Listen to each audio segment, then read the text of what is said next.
کیا چیز تھی؟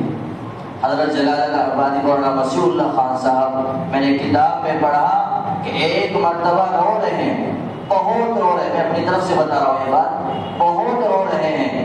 حضرت مولانا مفتی محمود الحسن صاحب گئے، فرمایا کیوں رو رہے ہو؟ کہا کہ اللہ کے محبوب صلی اللہ علیہ وسلم رات خواب میں نظر آئے تھے اور یوں معلوم کر رہے تھے کہ اے وسیع اللہ کیا بات ہے، خیریت تو ہے، کیا حال ہے؟ میں نے یوں کہہ دیا کہ نہیں کمر میں درد ہے، اور یوں رہا ہوں کہ مجھے یوں نہیں کہنا چاہیے تھا کہ کمر میں درد ہے، یوں کہنا چاہیے تھا کہ میں ٹھیک ہوں۔ کیسے اللہ والے؟ ان کے خواب میں اللہ کے محبوب آ کر یہ پوچھ رہے ہیں کہ کیا بات ہے، خیریت تو ہے، کیا حال ہے؟ اور اگر انہوں نے یہ بتا دیا کہ کمر میں درد ہے تو حضرت مفتی محمود الحسن صاحب نے کہا کیا غلط کہا ہے آپ نے؟ ان سے ہی بتائیں گے اپنا دکھ، اپنا درد، اور کس کو بتائیں گے؟